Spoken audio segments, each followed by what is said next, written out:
The mark of the most successful of elite athletes is not just what they do in their athletic career, but what they do after and what they give back to the sport. Our next inductee is one of the greatest ski jumpers of all time in America. He recorded extraordinary results during his career, came within an eyelash of an Olympic medal in Sarajevo. And for two decades, he was the voice of ski jumping for the Olympics on US television. And now today, as he has throughout his entire career, he continues to look for ways to give back to the sport and to make his sport even better. He's very much involved right now in an organization that's helping to work as a catalyst for a resurgence of ski jumping in America. Let's take a look at the life of ski jumper Jeff Hastings. From the beginning of time, man has felt the need to fly. And for over 2 centuries, Jeff Hastings has been doing it on skis. Ski jumping, the original extreme sport, predates any other organized winter competition, and it's been an Olympic event since the very first games in Chamonix in 1924. Paul Hastings built the family homestead on a side hill in Norwich, Vermont, where 3 inches of wet snow was base enough for his 3 boys to break out their skis. And any mound was crowned with a kicker. As a former 4-event skier, Paul knew there were better facilities and equipment. Programs like Ford Sayre and Hanover High School, Jeff, Brad, and Chris excelled quickly. And Jeff, the oldest, was riding the 15-meter hill by the time he was in 3rd grade. That short burst, defying gravity, was all it took. He was hooked for life. Recruited to Williams College by Coach Bud Fisher, Jeff made the national team, and by 1981, he was on the World Cup circuit. In December 1983 at Lake Placid, he tied for 3rd on the normal hill, and then came back the next day to take 1st on the large hill. On that momentum, he was headed to the Olympics. The pressure is off Jeff right now. He didn't have a great first jump. It's going to be difficult, though, because it's toward the end of the round, and this has been a long competition, one of the longest I've ever seen. Takeoff looked good. Nice smooth jump. It's down there.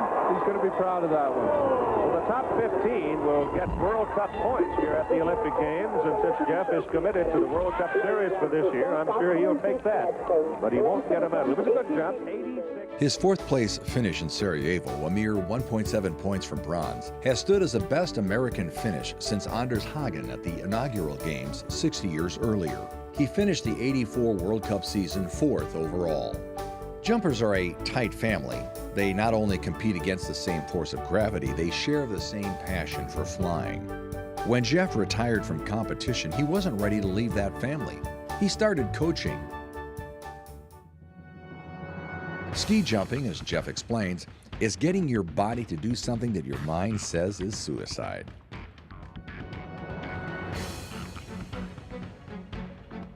He knows firsthand from inching out on the start bar the mind games that haunt a competitor's confidence.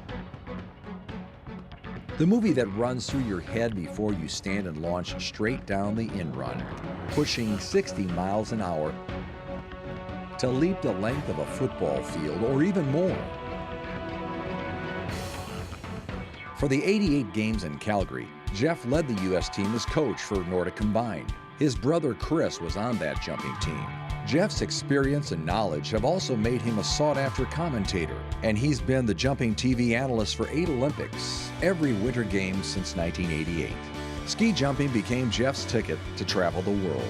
And at a summer reunion of coaches and competitors that he hosted at his home in Hanover, New Hampshire, a grassroots plan to help future jumpers evolve. Through USA Ski Jumping, now USA Nordic Combined, the next generation of jumpers from hills big and small have a host of innovative opportunities to be inspired and connected in the sport. From live streaming ski jumping events to the virtual nationals, a video competition Jeff started where jumpers compete before a panel of judges. Jeff also knows the value of story, and there's no better tellers than ski jumpers, past, present, and future. To share their experiences, Jeff created the Story Project, which raised over $190,000 in 2016. Because skis, bindings, boots, and suits are expensive and hard to come by in the U.S., Jeff organized an equipment pool where every year club skiers can take advantage of ordering from Europe at bulk prices. His efforts have made and saved thousands, but more important, his work has encouraged eager jumpers from coast to coast. Jeff Hastings, from competitor and coach to commentator and organizer, has been a game changer for ski jumping. For his lifelong devotion, we honor his accomplishments and add his name to the U.S. Ski and Snowboard Hall of Fame.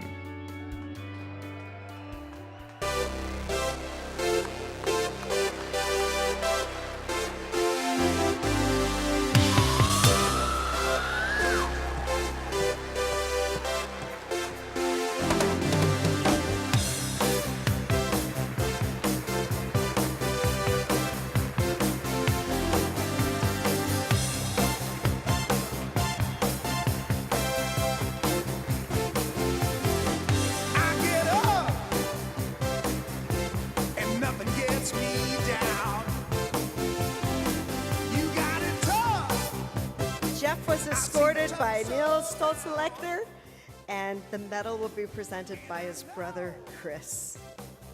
Baby, just how you feel. You got to roll with the punches and get to what's real. Can't you see me standing here? I got my back against the wrecking machine. I ain't the worst. By the way, folks, that crash was not Jeff, but he had some. Oh, deep breath. Jeff Hastings, having been elected by representation of the 14 million skiers and snowboarders in America, we hereby bestow upon you in Stowe, Vermont, our country's highest snow sport award, the Medal of Honor, and confer upon you from this day forward, April 8th, 2017, induction into the U.S. Ski and Snowboard Hall of Fame, where your accomplishments will forever be remembered.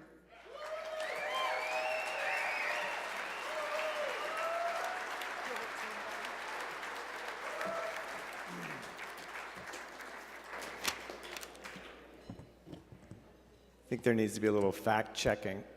And the first one is that in the video it said that I was recruited to Williams College by Bud Fisher, and I know Bud is over there and he has to be probably as confused as anybody else in the room. I went to Williams and Bud looked at my transcript and immediately recommended 2 or 3 other colleges that I might actually get into. But that is the miracle of Bud Fisher too, that I got to go to Williams College. Hey, this is a beautiful evening, and Frida, Stacy, Tom, and Ann Schroeder and Justin have put together something spectacular, and the way it moves around the country so that everybody can see it, it's amazing, and they're doing a wonderful job keeping the history alive, and in doing so, really ensuring the future as well. So how about a round of applause for them?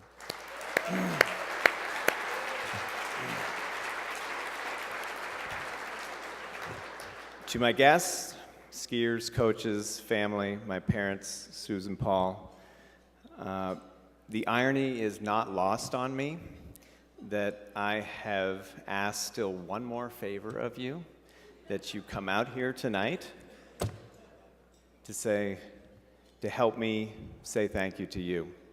And I want to thank you for teaching, listening, pushing, competing, bolstering, and supporting me for tonight. There's such richness in the room tonight, and for the last 58 years, I thank you guys for being a part of that. Thank you.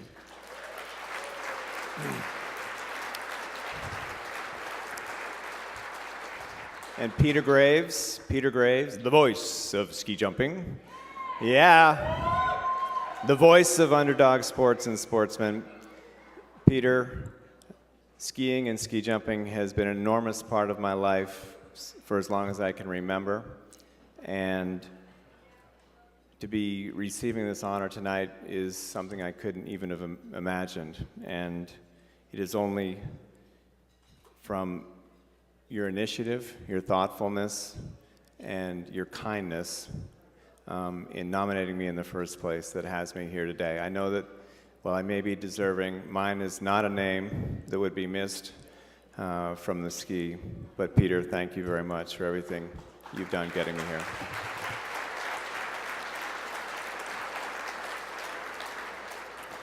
All right, as I tried to think of an appropriate story to share, my mind kept drifting back to Sarajevo, Yugoslavia, then Yugoslavia.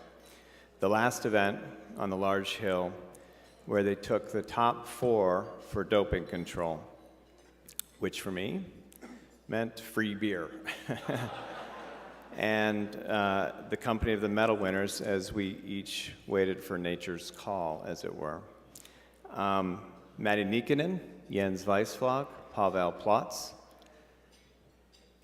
a Finn, an East German, and a Czech. It's 1984.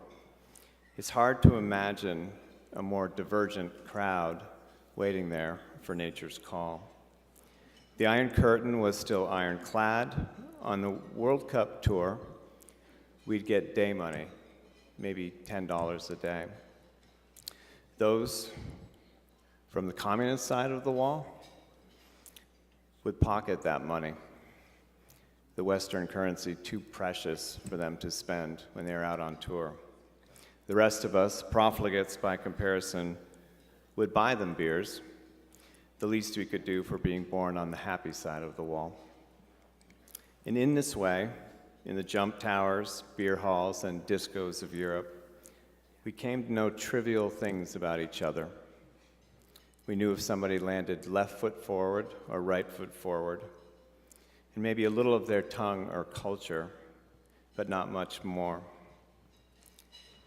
And that's what strikes me now, thinking back, that what we shared in ski jumping was far more precious than anything we might withhold, than anything we might be unable to communicate.